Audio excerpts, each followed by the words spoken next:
My name is C.V.Akuta. Welcome to my TV show.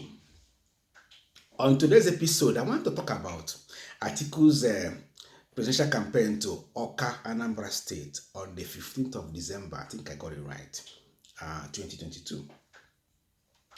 I've got no issues with people campaigning or politicians campaigning for elected positions. I've got no issues with that. I don't have issue with Atiku Abubakar, the fact that he came to Oka to campaign. But I began to have issues with him when I heard one of the comments he made at the venue. Specifically, when he said that if Igbos want to elect the president of Nigeria, he is a stepping stone. I began to wonder, what kind of stepping stone is he? The same Atiku Abubakar went to Arewa House in Kaduna and told the audience, which was predominantly Northerners, it was, it was like, streamed or broadcasted all over Nigeria because of social media. The same Atiku Abubakar was telling the audience at Arewa House not to vote an Igbo man or Yoruba man, rather to vote him. He still calls himself a unifier. He came to Oka and was telling the audience at Oka, which were predominantly Igbos, that if they want to elect someone from the southeast, that he is the stepping stone. Atiku Abubakar, your statement at Oka is rubbish. It is arrant rubbish and a big insult to the Igbo race. I wonder people that were clapping for him when he said when he made this statement. Maybe perhaps it would have been the rented crowd or people he gave money or maybe his followers. But for me, it was an arrant nonsense. He spewed nonsense as far as I'm concerned. Why will you come and tell people that you are the stepping stone? Actually, what Atiku is a slippery stone. Atiku is actually a slippery stone to Igbos electing president of Nigeria. We all saw what happened during the PDP convention. We also how Atiku manipulated, how Atiku was able to bulldoze his way to grab the ticket. Which again is still causing ripples between him and Wike. But that's a topic for a different day altogether. It's this same Atiku that is coming to tell you that it's actually the stepping stone for Igbos electing somebody as president of Nigeria. So which means he's telling you people to ignore your own son, which is P2B, and elect him, that is Atiku Abubakar, to be the stepping stone. That is arrant nonsense. Oh, don't you see that? For God's sake, if you are a stepping stone to Aso Rock, why have you not stepped yourself to Aso Rock?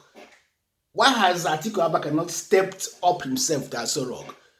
If he has the power which he assumes he has. I mean, for me, he appears to play God. He appears to assume he has every power to make somebody from the southeast president of Nigeria. A stepping stone, you're actually an obstacle.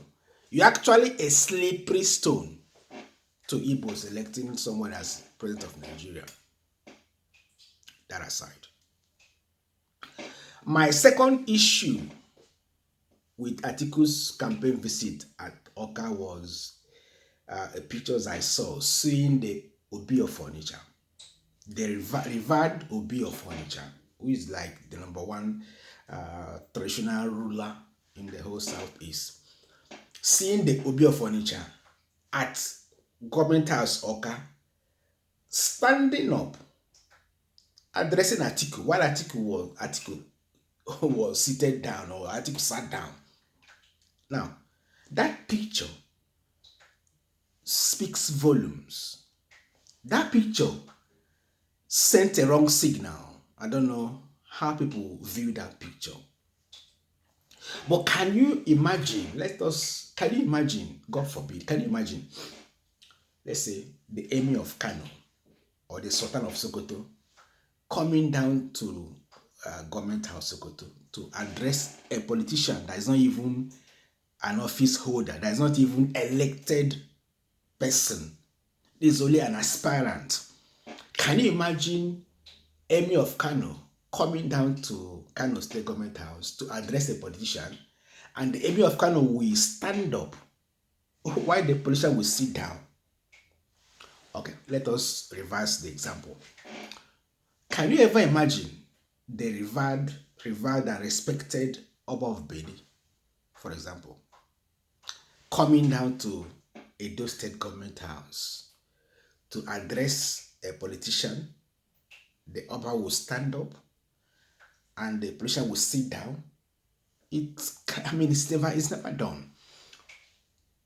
Now, I read the comment on one of the online publications that the traditional rulers in Anambra State were deceived to come to government house Oka. Unknown to them that Atiku was coming, it was made to believe that they were there to receive Atiku Abubakar. However, when you look at the comment Soludo made when Atiku came to the government house, when he said there are only two prominent contestant or aspirant in the presidential election for 2023, you cannot begin to add two and two together to believe that the fact that these traditional rulers were actually deceived to come to government house. Okay. Now, we all know that Soludo is not supporting P2B, and Soludo is doing everything possible within his powers to reduce or to win or to maybe sabotage P2B's ambition as far as Anambra State is concerned. But however, I can't be able to do that because the people will vote their choice. Now, when you look at Soludo's comments and his previous comment or previous article against P2B's ambition, you cannot begin to add two and two together to believe the story or believe the fact that the traditional rulers from Anambra State were deceived to come to government house Oka. And I also read that they were giving money after the event as a kind of maybe thank you visit. Now, you can believe the story because of Soludo's antecedents towards P2B. So you could actually see that the whole event was meant to look as if the whole traditional rulers from Anambra State, including the revered Obi of Onitsha, was supporting Atiku Abubakar. That is a signal Soludo wants to send outside to look as if that all the Ezes, all the traditional rulers in Anambra State supports Atiku Abubakar. So you cannot begin to put two and two together. You cannot begin to believe the story that this was actually planned or that this was actually made. Okay, let's say you can now begin to believe the story that these Ezes, including Obi of Onitsha, that attended this event were deceived to attend. But on a flip side of the story, you cannot begin to wonder. You cannot begin to ask yourself, but why? Why will someone like the Obi of Onitsha maybe walk into this kind of trap? Why will he, let's say, be deceived? Okay, why will he walk into this kind of trap? Couldn't he have said to the governor or maybe that, look, I'm not going to be a party to this?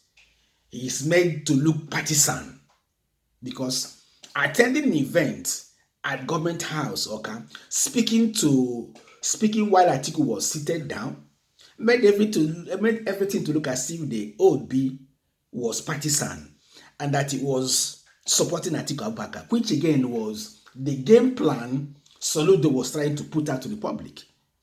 But the question I ask is this: even at the gunpoint, with the Obi of Onitsha, revered Obi of Onitsha, will he not have said to the governor, look, I won't be a party to this, or I'm not, I'm not partisan. I'm only custodian of the culture. I wouldn't want to come and look partisan. Will he not have said something like that? I keep wondering. I keep thinking, what would have happened that that would have made the Obi of Onitsha to fall victim or to become a pawn on the chessboard of Soludo? How did he end up becoming a tool? Well, I don't know what to say. I don't know I don't know how to maybe decode this. I keep imagining, I keep thinking, but however, one thing is common, that the fact that Soludo wants to sabotage P2B's ambition, he's ready to go to any length to destroy P2B. Soludo, I wish to remind you that whatever you call your dog is what people call their dog. Peradventure, it might be. I'm sure, so sure that this is your handwork. But in doing this, you're also helping to destroy the Igbo cultural and traditional heritage by belittling the Obi of Onitsha, by demystifying the Obi of Onitsha. When you do that, you also demystify yourself. You also, reduce yourself. You also belittle yourself. Because whatever that happens to Obi, that's the custodian of the Igbo culture, you also making yourself belittle yourself before the others. So don't think that don't think that you are trying to you're trying to win favor. You're trying to project an image outside there. You're actually destroying the culture of the Igbo people. And when you do that, you're also actually affecting yourself. Soludo, you're a disgrace.